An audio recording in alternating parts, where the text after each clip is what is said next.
C'est une époque que les moins de 20 ans ne peuvent pas connaître. Une époque où l'on ne parlait pas de GT3 ou de LMH, où WRT, Acodis ASP ou encore Rover Racing ne dominaient pas encore les grandes courses d'endurance. Mais en cet été 2003, dans les Ardennes belges, c'est pourtant un morceau d'histoire qui va s'écrire. Une course au scénario comme il en existe finalement peu.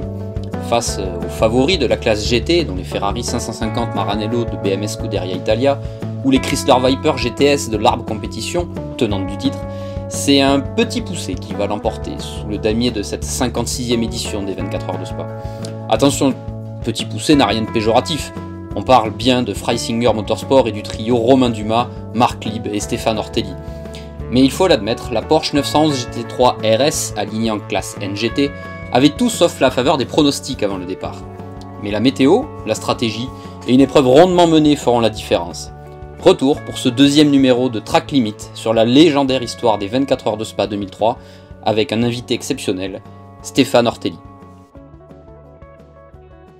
Stéphane, on se retrouve ici, on est en 2023. En 2003, tu étais déjà à Spa, déjà aux 24 heures de Spa. Bon, pas vraiment ici, là on est dans la loge Audi qui nous accueille face au stand endurance, mais un petit peu plus loin là-bas, à l'autre côté. Ouais. Je suppose que c'est toujours quelque chose de particulier de revenir ici aux 24 heures de Spa pour toi. Oui, c'est pour moi le moment le plus attendu de l'année. Ouais, toujours oui, c'est toujours ma course préférée au monde en tant que pilote, même depuis maintenant quelques années en tant que coach, où j'ai la chance de soit derrière le volant, soit à côté d'être présent sur cette épreuve-là, parce que déjà la semaine de Spa elle est magique. Ça reste pour moi le plus beau circuit du monde. En tout cas sur lequel j'ai pris le plus de plaisir à rouler avec des GT et en proto aussi à l'époque. Et puis parce que y a une histoire qui s'est faite tout au long de ces années-là, au tout début en se battant pour des victoires de classe qui nous ont bien réussi. Et puis parce que voilà, c'est aussi, faut pas se cacher, hein, j'ai fait 3/4 de ma carrière avec 2 constructeurs, avec Porsche et Audi, 10 ans chez Porsche et 11 ans chez Audi. Et j'ai des méga souvenirs ici, donc avec les deux. Donc c'est sûr que ça soit en proto ou en GT, que ce soit des courses de 1000 km ou des courses de 24 heures, ou des courses de Porsche Super Cup. J'avais gagné aussi ici en Porsche Super Cup. Ça m'a toujours réussi, j'ai toujours eu plus de plaisir à venir ici que partout dans le monde, y compris Monaco. Pourtant c'est à la maison. C'est pour moi la course la plus importante de l'année, donc quand on y allait 2 ou 3 fois. Je crois qu'il y a une année, je suis venu 3 fois et j'ai gagné 3 fois. C'était en GT, en Super Cup et aux 24 heures. Ouais. Donc quand tu as des circuits comme ça qui te réussissent bien, et puis l'hospitalité des Belges fait que voilà. Et on t'en parle encore de cette victoire de 2003, même 20 ans après? Là, hier soir, ouais. En allant à la parade. Oui, je pense qu'on en parle. C'est une histoire de voiture, une histoire d'homme, une histoire d'épreuve. La beauté de l'épreuve fait que elle est plus dur que beaucoup d'autres courses de 24 heures parce que le circuit est très très exigeant, parce que l'humain peut être pris à défaut encore plus qu'ailleurs, parce que le circuit est piégeux, parce que pour les mécaniciens c'est compliqué, les pit lanes sont compliqués à gérer, il y a certainement la plus longue pit lane de l'année. Ouais, on m'en parle aussi parce que je pense qu'on avait un côté beauté du sport. David contre Goliath. David contre Goliath, c'était un titre de nos confrères anglais de Autosport. Ouais. Ouais, je crois que c'était la magie de cette épreuve. Et puis pour moi, c'est un côté humain parce que c'est Manfred Freisinger avec le team Freisinger, parce que c'est des copains mécaniciens, ingénieurs et pilotes avec qui on l'a gagné. Et puis parce qu'on a fait 4 ans d'affilée au général sur le podium, avec toujours une GT2 à l'époque contre des GT1. Et sans discontinuité, 4 ans d'affilée, on a été 3e et puis une fois premier. Mais on a été 3 fois 3e aussi, donc c'est quand même une grosse performance d'un petit team avec une voiture qui était inférieure, même si c'était une voiture d'usine on représentait officiellement Porsche. On a toujours été là en train de se battre contre eux, donc ça c'était chouette. Mais en 2001-2002, bon, les Porsche NGT tutoient la victoire. 3 fois, pas 4 fois, t'as raison. C'est 2001-2002. Ouais, 2003, vous arrivez ici. En fait, bon, c'est l'époque des gros GT1, l'époque des Ferrari 550 Maranello et tout le tout team. On en passait les meilleurs. Et les Viper, et les Corvettes et tout. Est-ce qu'on vient ici en 2003 avec quand même dans un coin de la tête l'envie de gagner au général, ou en fait c'est l'envie de gagner la catégorie, parce que ça faisait aussi partie d'un championnat qui était le FIA GT, il fallait marquer des points, ou est-ce qu'on se dit on a quand même un bon coup à jouer quand même pour la victoire au général, ou est-ce qu'on n'y pense pas forcément? Alors on a À l'époque, avec Stéphane Rattel et SRO, on a cette importance d'un titre de champion du monde FIA à la fin. C'est-à-dire qu'on est champion du monde, c'est important pour le constructeur comme pour l'équipe. Donc je pense que dans le premier lieu, tu viens avec l'idée de gagner ta catégorie, de prendre le maximum de points, de bien faire ton travail, de prendre un énorme plaisir avec une Porsche. C'est quand même une Porsche sur Spa, donc c'est important. Après l'année d'avant, j'avais gagné la Porsche Super Cup qui était une course anniversaire. Donc la même année, en 2002, on avait gagné la catégorie 3e au général. Et en même temps, avec Marc Lim, on avait fait premier et deux de la Porsche Super Cup ici. Qui était un 10e anniversaire énorme parce qu'il y avait plus de 40 voitures sur la ligne de départ. Il y avait tout le championnat Carrera Cup allemande, toute la Super Cup. Je partais en pole, Marc était 2e, on fait 1 et 2 à la course. Donc on arrive moins de 10 mois après, ou 11 mois après, donc moins d'1 an après, on est là. Et on sait qu'on est fort dans cette voiture-là et qu'on va se régaler, mais sans la pluie, on ne va jamais la gagner. Et on sait que sur le sec, c'est pas une... Donc tu ne l'as pas en tête. Alors je vais décevoir les copains et les gens qui aiment la magie du sport. Tu n'arrives pas en disant on va la gagner au général. Non, on sait que sur le sec, on ne peut pas la gagner au général, Laurent. Ouais, donc il faut la pluie. La pluie, c'est un peu le coup de pouce un peu. Et sans la pluie, on ne peut pas, on le sait. Mais on ne pense pas le gagner. Ça va pas te faire rire, mais non, on n'est pas rire en disant tiens, on va jouer David contre Goliath. C'est au fur et à mesure de l'épreuve et surtout les premières heures de course où on a compris qu'il pouvait se passer quelque chose. Et alors moi je m'en souviens parce que j'étais là pour la première fois en plus. Ouais. Ton anniversaire aussi alors du coup. Exactement. Sauf que moi j'ai pas gagné, j'ai pas piloté, mais bon, c'est pas grave. Mais tu as gagné à être avec nous dans les stands, je me rappelle. Ouais, exactement. Et c'est d'ailleurs pour ça que je suis peut-être encore là 20 ans après. Mais ça c'est une autre histoire qu'on racontera plus tard dans les mémoires. Mais pas avec de l'eau alors, avec quelques petites bières belges. Ouais, exactement. Ouais, tout à fait. Mais par rapport à la pluie, c'est une édition en tant que pilote qui a été compliquée au volant sur ce circuit de Spa où il y a eu, je me souviens très bien, où il est tombé des trompes d'eau. Ça a été dur physiquement? Oui, après pour moi non. Enfin, c'est une très bonne question, mais pour moi non, ça n'a pas été dur physiquement. C'est une voiture qu'on connaît très bien. On est en 2003, ça fait quelques années qu'on court avec cette voiture-là. On a bon nombre de courses ensemble. Avec Romain, on vient de faire quelques mois avant les 24 heures de Daytona. Marc, on vient de gagner des courses. On a gagné à ce moment-là, je crois, on avait gagné Brno. On avait fait quelques victoires déjà dans le championnat. On connaît bien la voiture, on est assez performante sur le sec. On est à l'aise, on fait une qualif qui est plutôt bonne, mais on fait un début de course qui est très sage. Je prends le départ. Et en fait, c'est aussi la science d'un homme qui est la science de Norbert Singer qui ramène beaucoup de choses. Et dans cette équipe-là, depuis maintenant 2 ans, on est champion du monde en titre en 2002. Avec Norbert qui est le concepteur de beaucoup de voitures, vainqueur des 24 heures du Mans chez Porsche, et pourtant qui est notre ingénieur de piste parce qu'il y a un côté passionné, c'est sa fin de carrière en tant qu'ingénieur. Et il prend du plaisir à être avec nous. On est une petite équipe, on a un sacré ingénieur avec nous. Et Norbert, en début de course, c'est toujours la sécurité sur une course de 24 heures. Ça ne change pas, c'est pas parce qu'on n'est pas aux 24 heures du Mans qu'on doit faire différemment. Donc pour moi, c'est 3 très bons copains qui allons faire un hold-up. Ouais. Histoire de faire tomber un petit peu les GT1. Voilà. Un peu ça. Après, il y a des côtés magiques le dimanche, mais déjà, on va redémarrer sur ça ne te dérange pas, on parle un peu de l'épreuve. Donc, je me fais un peu avoir dans le rythme. Il y a Rich Telly avec une autre Porsche qui est un peu plus vite que moi, donc je le laisse passer. J'essaie de, forcément, tu prends ton ego et tu le mets dans la poche. Je dis, bon, la course est longue, c'est pas grave. Et puis je vois que je me bats avec Bertolini sur la Ferrari. On se bat contre eux dans le championnat, donc c'est plutôt la personne que je vérifie. Voilà, que je marque le plus.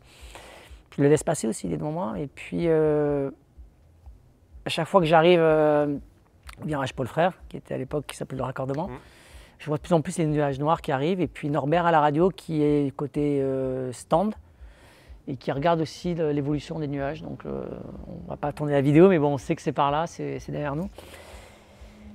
Et puis, je commence à voir les premières GT1 qui rentrent au stand, parce que forcément, ils consomment plus d'essence que nous. Donc, je les vois tous piter et ressortir en slick. Et puis, je trouve que ça devient de plus en plus noir. Et puis, on commence à prendre les premières gouttes.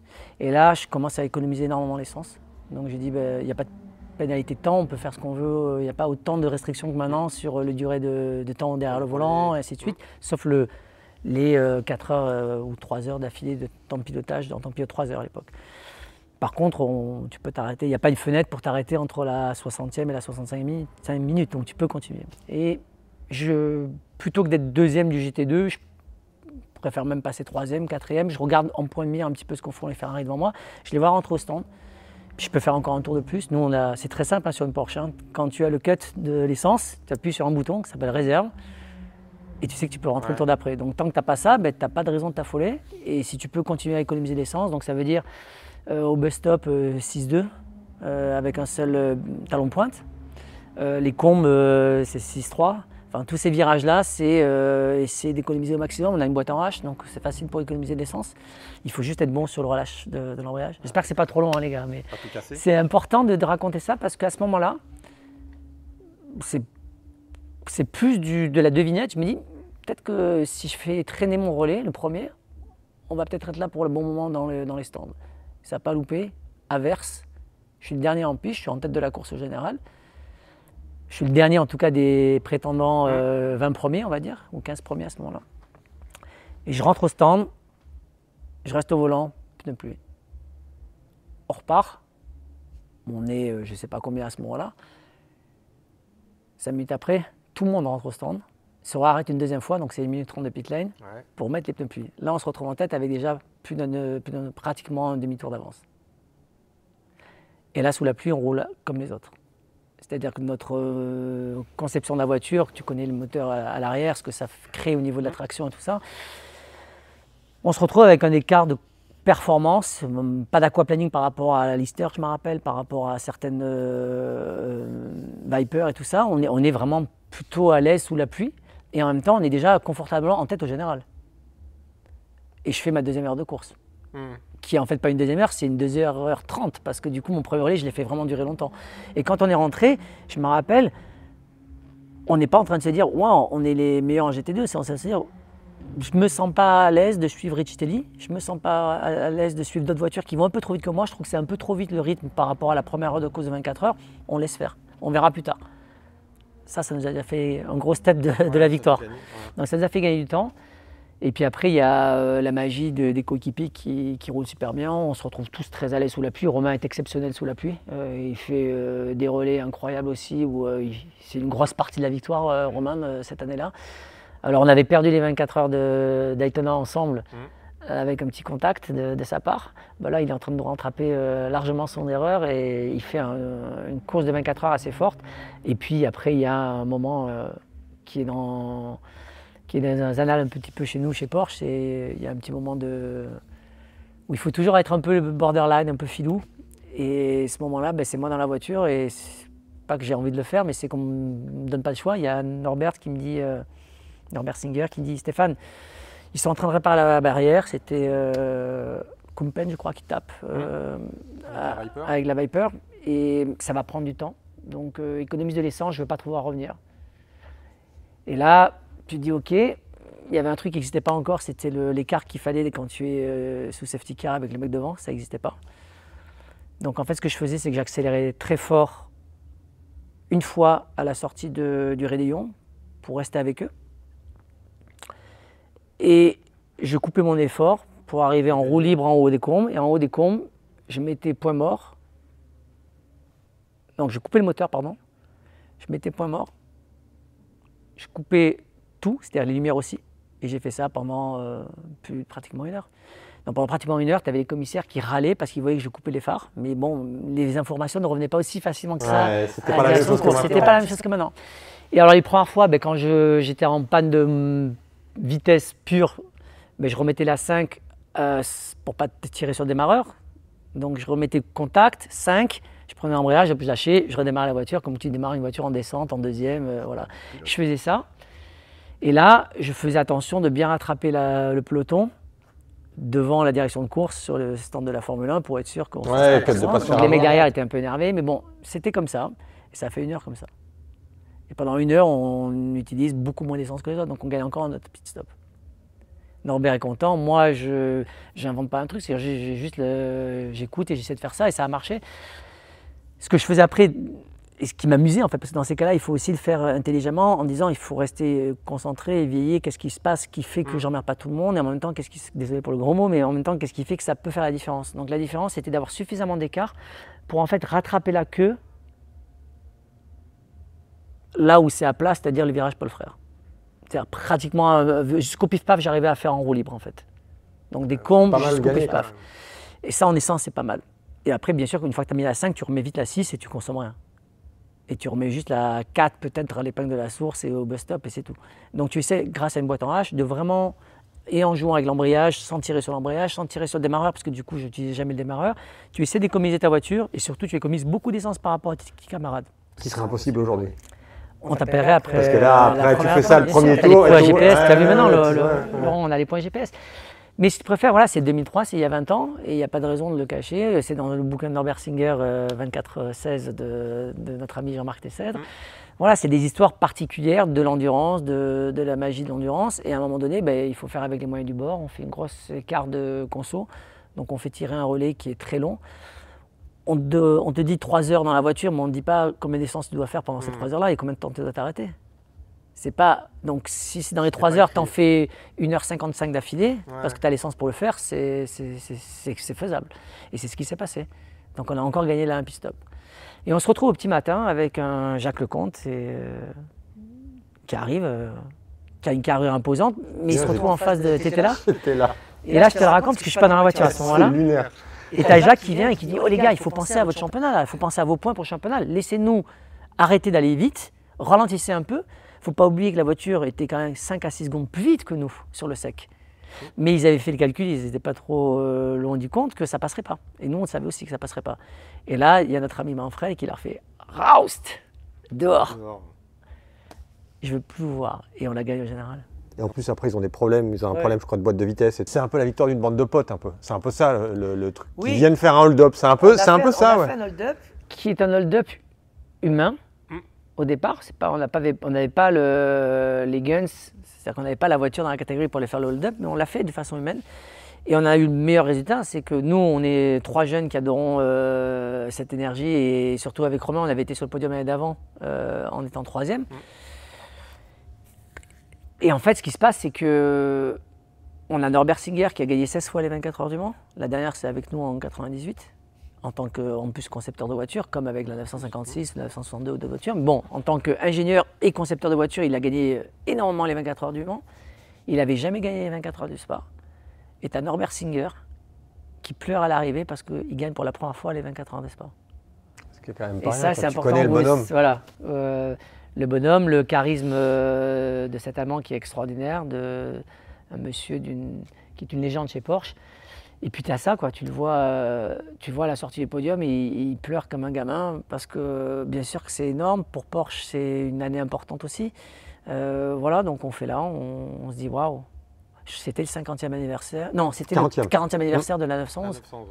Donc voilà, c'est 40 ans de l'histoire d'une voiture et on l'a fait gagner contre des voitures qui sont bien plus agressives, performantes que nous, qui sont dans une autre catégorie ou dans laquelle on ne peut pas accéder avec notre petit flat 6 atmosphérique. Et on se retrouve à les gagner, à les battre au général. Donc et c'est différent de gagner Spa que de gagner Le Mans? Toi qui as gagné les deux? Oui, complètement. Complètement? Parce que déjà, même si ça restait à ce moment-là, contrairement à aujourd'hui, 2 catégories de voitures, ça reste des voitures fermées, ça reste des voitures qui sont assez proches en termes de performance. Tu peux avoir des pilotes dans des GT1 à l'époque qui étaient un petit peu moins bons parce que c'était des vrais gentleman drivers avec lesquels tu te battais. Et inversement, tu avais des voitures qui, au bout de ligne droite, avaient peut-être une dizaine de kilomètres heure d'écart, ce qui est le cas des fois entre certains protos au Mans. Le Mans, tu peux avoir jusqu'à 100 km/h d'écart entre une GT que tu rattrapes quand toi tu es dans un proto, et ainsi de suite. Et puis, je pense que l'épreuve est beaucoup plus difficile. C'est beaucoup plus dur physiquement, beaucoup plus dur au niveau de l'intensité, au niveau de l'engagement. Mentalement aussi.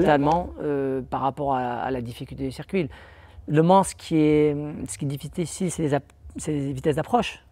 C'est les périodes en pleine charge où tu rentres dans Indianapolis. Voilà, tu as Indianapolis, tu as les Porsche Corners. Je ne dis pas que le circuit est de loin trop facile, mais j'ai dit que c'est des virages plus ou moins à plat. Tu arrives à quand même les approcher une fois que tu as accepté la vitesse à laquelle tu arrives sur les virages.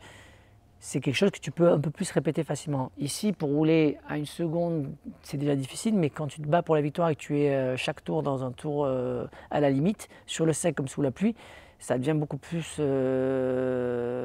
compliqué, c'est beaucoup plus difficile, je pense, d'aller chercher la limite à Spa sur une course de 24 heures. Ce qu'il faut faire maintenant, ces dernières années que je l'ai fait en tant que pilote ou maintenant en tant que coach, on s'aperçoit que tu pousses les pilotes à la limite parce qu'il y aura toujours quelqu'un qui aura la même voiture que toi dans la même catégorie. Donc là, on parle de catégorie de pilote. C'est une catégorie de voiture, mais c'est une catégorie de pilote. Mais il y aura toujours quelqu'un dans ta catégorie de pilote qui, lui, va pousser à fond et qui, lui, va passer.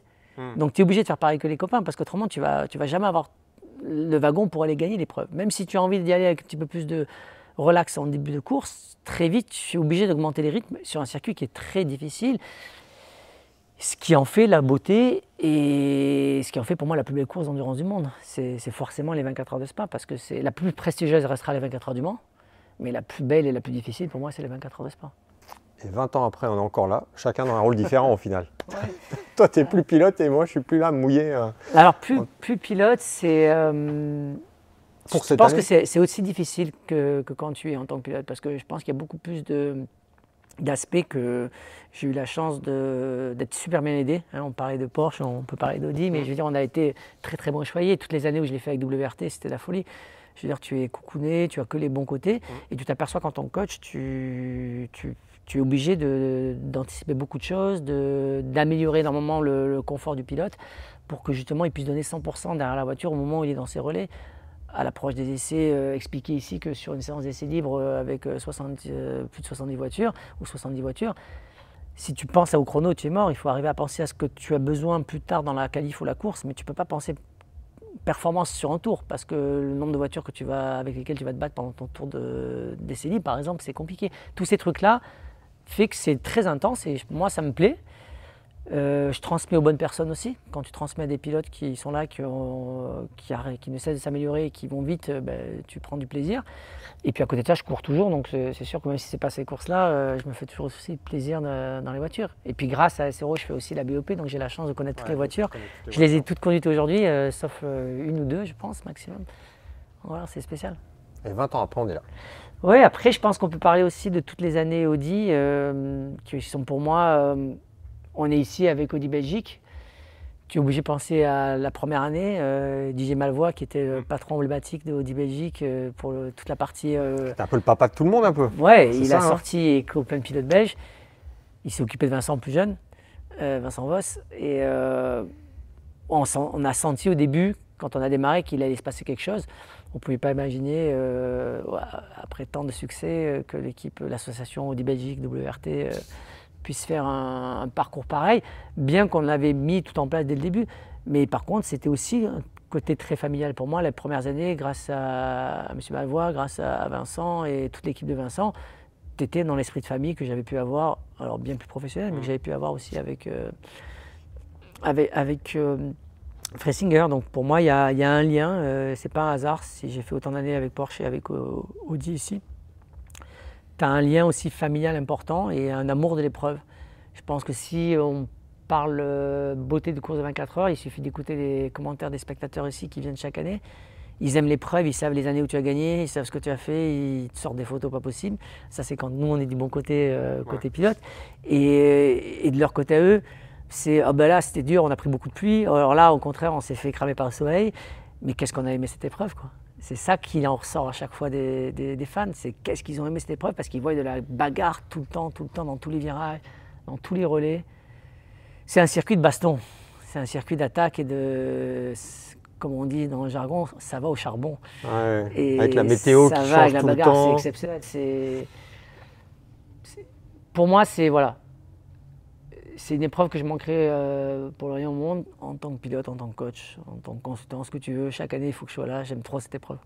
Bon, écoute, merci Stéphane. C'était un plaisir de partager ça avec toi et que tu nous rappelles un petit peu ces histoires de 2003 en fait, où tu as gagné. Il y a plein d'autres anecdotes, mais bon, c'est un anniversaire important. Ouais, c'est un anniversaire important. Merci à toi. C'est un anniversaire important et c'est quelque chose même pour moi, c'est quelque chose de particulier parce que tu vois, on est de l'autre côté et on est toujours là et on le fait vivre différemment, toi avec les pilotes que tu coaches et nous avec Endurance Info, avec les lecteurs et tout. Et un petit dernier anecdote que pas beaucoup de gens savent en tout cas, c'est que le même week-end, Marc Lieb il faisait une autre course. Il faisait une course de Porsche Cup, exactement. sur la Northlife. Il était au Nürburgring. Ouais. Et donc, il faisait les allers-retours en voiture. Donc, En voiture, bien sûr. En voiture. Et ouais. Il y a 1 heure. Quand même, on a des belles voitures de fonction quand on est pilote chez Porsche. Je peux te garantir que ça faisait 10 km en plus. Et avec Romain, on s'est chargé de beaucoup de travail parce qu'on essayait d'alléger un petit peu le boulot de Marc. Il avait 23 ans. Et il n'a pas fait une erreur ni sur sa course de sprint en Carrera Cup, ni sur les 24 heures. Et quand tu vois la carrière qu'avait Marc Lieb derrière, tu te dis, ouais, il y avait quelque chose déjà dès le début. Et je pense que c'est important pour tous les gens qui disent aujourd'hui, ah non, mais j'ai besoin de me mettre dans ma bulle, c'est important et tout et tout. T'enchaînes une course de sprint en Allemagne, même si c'est pas très très loin, c'est quand même encore pas mal de déplacements. Et le même week-end, tu fais qualif, course des 24 heures de Spa. Et même pas d'hélico en fait, en voiture. Bien sûr que non. Bien sûr que non. Voilà, c'est une petite anecdote de plus. Bah, écoute, merci Stéphane. De rien. Et on aura l'occasion de refaire de toute façon d'autres vidéos parce qu'on a plein de choses à raconter. Allez, à bientôt. Merci, à bientôt.